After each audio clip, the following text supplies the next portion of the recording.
Diascofoot, le miroir du football de la diaspora congolaise.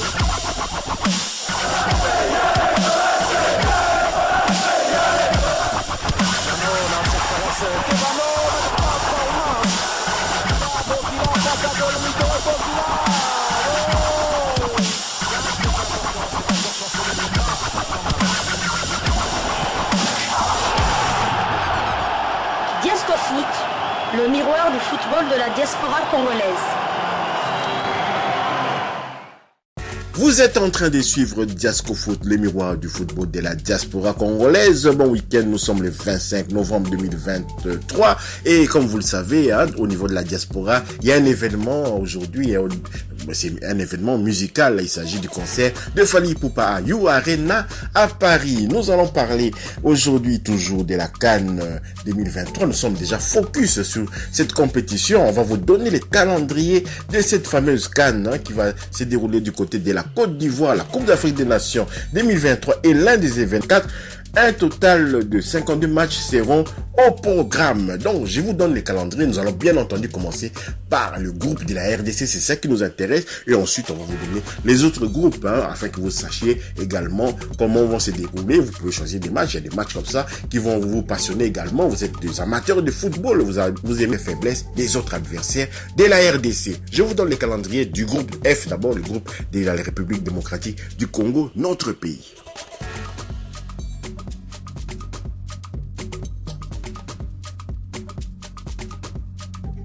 Voilà, commençons donc par le groupe F. Première journée le 17 janvier à 17h. Le Maroc va recevoir la Tanzanie, enfin c'est Maroc-Tanzanie, au stade Laurent Pokou.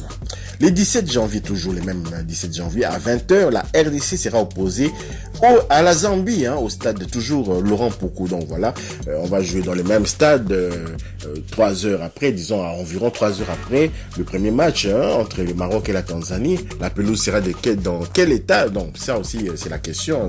Dans le même stade, 2 matchs dans un même terrain, c'est un peu compliqué. On va voir un peu ce que ça va donner. Deuxième journée le 21 janvier, 14h, Maroc, RDC au stade Laurent Pokou toujours. 21 janvier, 17h, Zambie, Tanzanie, stade Laurent Pokou. Je suis curieux de voir vraiment l'état de cette pelouse. J'espère qu'il y a des bons jardiniers qui vont pouvoir restaurer cette pelouse juste après le match. En espace de 4 jours, ça doit être possible. Nous sommes en Afrique, vous savez, dans les tropiques. La régénération des végétaux se passe à une vitesse grand V. Alors, troisième journée, le 24 janvier, 3 jours plus tard, 3 jours plus tard, la Tanzanie va recevoir la RDC au stade Amadou Gon Koulibaly, les 24 toujours à 20h. La Zambie sera par contre opposée au Maroc au stade Laurent Pokou. Voilà. Pour les calendriers des autres groupes, commençons par le groupe A. Toujours la première journée, le 13 janvier, 20h, Côte d'Ivoire, Guinée-Bissau au stade olympique Alassane Ouattara. Donc d'Abidjan, nous sommes là dans les matchs d'ouverture de la compétition. Et puis le lendemain, le 14 janvier à 14h, le Nigeria sera opposé à la Guinée équatoriale au stade olympique Alassane Ouattara toujours. Deuxième journée, le 18 janvier, 14h, Guinée équatoriale, Guinée-Bissau au stade olympique Alassane Ouattara. Le 18 janvier, toujours 17h, Côte d'Ivoire, Nigeria au stade olympique toujours. Cap-Vert au stade toujours Félix Houphouët-Boigny. Deuxième journée, le 18 janvier, 20h, Égypte-Ghana au stade Félix Houphouët-Boigny. 19 janvier, donc le lendemain, à 14h, le Cap-Vert va recevoir le Mozambique au stade Félix Houphouët-Boigny. Troisième journée, le 22 janvier, les 2 matchs en même temps, à la même heure, à Mozambique-Ghana, 20h au stade olympique Alassane Ouattara. Et puis dans le stade Félix Houphouët-Boigny, il y aura l'opposition entre le Cap-Vert et l'Égypte. Nous passons maintenant dans les groupes C, le groupe C. Le 15 janvier, 14h, Sénégal-Gambie au stade Charles Konan Bani. Le 15 janvier, toujours à 17h, Cameroun-Guinée au stade Charles Konan Bani. La deuxième journée, le 19 janvier, 17h, Sénégal-Cameroun au stade Charles Konan Bani. À 20h, Guinée-Gambie au stade Charles Konan Bani. Et la troisième journée, les 2 matchs en même temps, le 23 janvier. Donc, la Guinée va d'une part recevoir le Sénégal au stade Charles Konan Bani. Et puis la Gambie-Cameroun, ça sera au stade de la paix dans les groupes D. Dans le groupe D, première journée le 15 janvier 20h, Algérie-Angola au stade de la paix. Burkina Faso, Mauritanie au stade de la paix toujours, le lendemain à 14h, donc le 16 janvier. Deuxième journée, 20h, le 20 janvier, 14h, Algérie, Burkina Faso au stade de la paix. À 17h, Mauritanie, Angola au stade de la paix. Troisième journée, deux matchs en simultané, à 20h, le 23 janvier. Donc, Angola, Burkina Faso d'une part au stade Charles Konan Banny et Mauritanie, Algérie au stade de la paix. Mauritanie, l'adversaire de la RDC dans les éliminatoires de la Coupe du Monde 2026. Alors, dans le groupe E, on va terminer par le groupe E. Nous avons le 16 janvier, 17h, Tunisie, Namibie au stade Amadou Gon Koulibaly. Toujours le 16 janvier, à 20h, cette fois-ci, Mali, Afrique du Sud au stade Amadou Gon Koulibaly. Deuxième journée, le 20 janvier, 20h, Tunisie, Mali au stade Amadou Gon Koulibaly.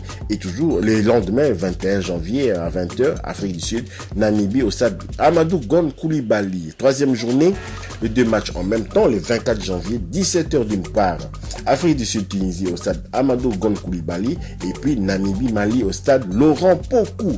Donc voilà, on a fait le tour de la question. Vous avez le calendrier complet des 7 CAN dans la phase de groupe des 7 CAN 2023 et j'espère vraiment que la RDC va pouvoir tirer son épingle du jeu. Je rappelle que dans le cadre des éliminatoires de la Coupe du Monde 2026, il y avait le sélectionneur manager des Léopards Sébastien Desabre qui a assisté à la rencontre qui avait opposé la Tanzanie au Maroc, et les deux adversaires de la RDC lors de la CAN, la future CAN. Donc voilà, le sélectionneur manager des Léopards de la RDC ne se repose pas, il était déjà au front pour pouvoir superviser ces deux adversaires à la CAN. Donc voilà, le Maroc s'est imposé en Tanzanie par 2-0 et donc Sébastien Desabre était témoin de cela parce que le coach Regragui du Maroc est en train de minimiser un peu les performances de son équipe, disant qu'ils ne sont pas favoris. En Afrique subsaharienne, c'est rare de voir les Marocains briller, des choses comme ça. Mais nous, on va pas se laisser endormir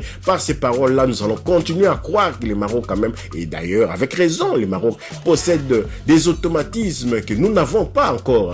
Les Marocains ont fait un très bon parcours à la CAN, enfin la Coupe du Monde, à la Coupe du Monde, ils ont fait un très bon parcours. Et puis le Maroc encore a battu le Brésil en amical, même si ces matchs étaient entachés un peu de problèmes d'arbitrage. Mais quand même, les Marocains a été présents contre les Vinicius Junior, contre les Casimiro et tout. Donc, les Marocains ne sont pas à négliger. Nous allons continuer à rester prudents, à faire notre jeu, à faire notre match, à jouer notre football avec les arguments que nous avons et tenter, bien entendu, de sortir de cette poule là. On est avec le Maroc, avec la Tanzanie, avec la Zambie également. Donc voilà, le tour est fait de ces calendriers de la CAN. J'espère que vous êtes déjà connectés, vous êtes branchés, vous êtes motivés pour suivre cette CAN, soit à la télévision, soit pour ceux qui vont se déplacer jusque là-bas en Côte d'Ivoire. La RDC va jouer à San Pedro. Vous savez, San Pedro, c'est pas dans la capitale.